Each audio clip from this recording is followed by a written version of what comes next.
Olá pessoal, sejam bem-vindos a mais um vídeo aqui do canal Plataforma Moretti. No canal são apresentados assuntos referentes à engenharia agrícola. Meu nome é Gabriela Maia, sou acadêmica da UFPR e hoje trago para vocês esse vídeo referente à calorimetria e sua aplicação na agricultura. Esse vídeo é referente à matéria de energia na agricultura, sob responsabilidade do professor Jorge Moretti. O calor pode ser definido como uma forma de energia, a chamada energia térmica.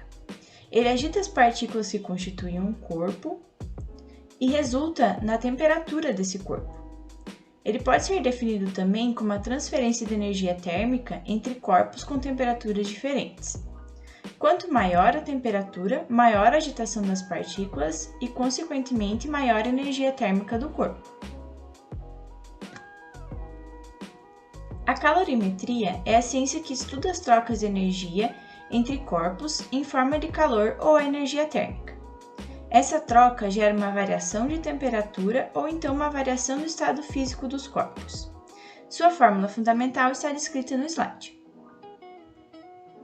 A sua unidade de medida usual é a caloria e no sistema internacional utiliza-se o joule. O movimento de calor pode ser medido por um calorímetro, que consiste em um termômetro acoplado a um material isolante térmico hermeticamente fechado. Dentro da calorimetria, temos o chamado calor sensível, que é a quantidade de calor que um corpo recebe para variar sua temperatura sem alterar seu estado físico. Já o calor latente é a quantidade de calor que um corpo recebe para mudar seu estado físico sem alterar sua temperatura. No GIF, a gente consegue verificar a atuação desses dois tipos de calor na água. Então, a gente percebe que enquanto a gente não muda a temperatura, a gente consegue trocar o estado físico da molécula. Agora, quando a gente percebe uma variação na temperatura, a molécula continua no mesmo estado físico.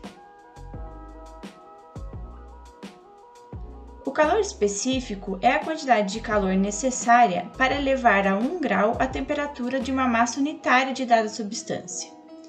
O calor específico está relacionado com a quantidade de calor que um corpo absorve ou perde.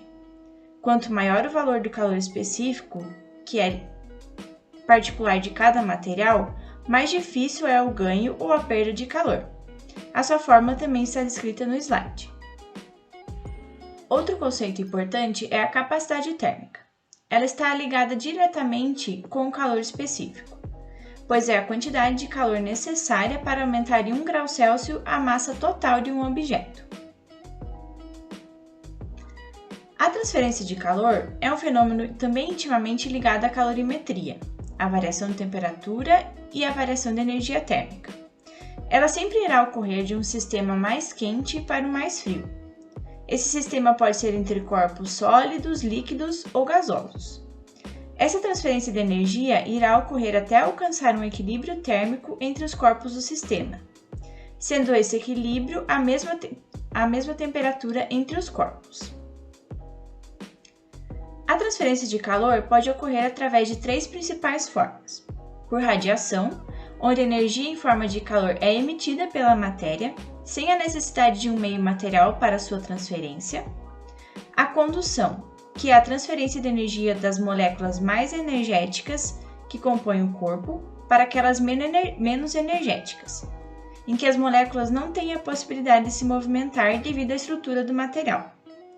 Já a convecção depende da transferência de energia a partir do movimento das moléculas, daquelas de maior para menor energia. Essas propriedades relacionadas à calorimetria podem ser utilizadas na agricultura de diversas formas.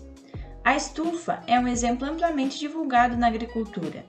Utiliza propriedades da calorimetria por impedir a troca livre de calor com a atmosfera externa, proporcionando um ambiente mais adequado para o crescimento de culturas.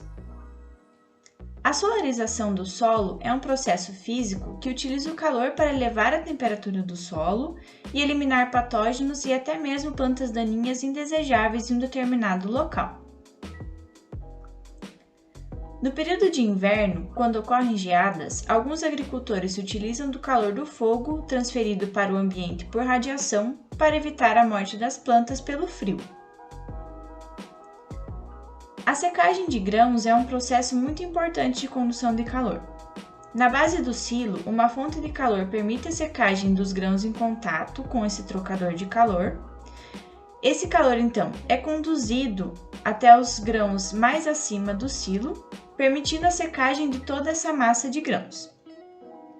Esse processo é de extrema importância para o armazenamento desses produtos. Buscando também a conservação e armazenamento de outros tipos de produtos agronômicos, a perda de calor também é importante.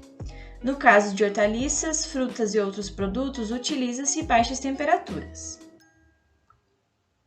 Outra importante aplicação da calorimetria e transferência de calor na agricultura é no bem-estar dos animais, principalmente aqueles confinados. É importante eliminar a energia térmica em forma de calor de construções de confinamento para evitar estresses térmicos e perda de produtividade e qualidade de produtos de origem animal. Pensando também em uma agroindústria, alguns equipamentos como trocadores de calor também utilizam propriedades da calorimetria para o processamento de produtos. Então, gostaria de agradecer a atenção de todos e até uma próxima!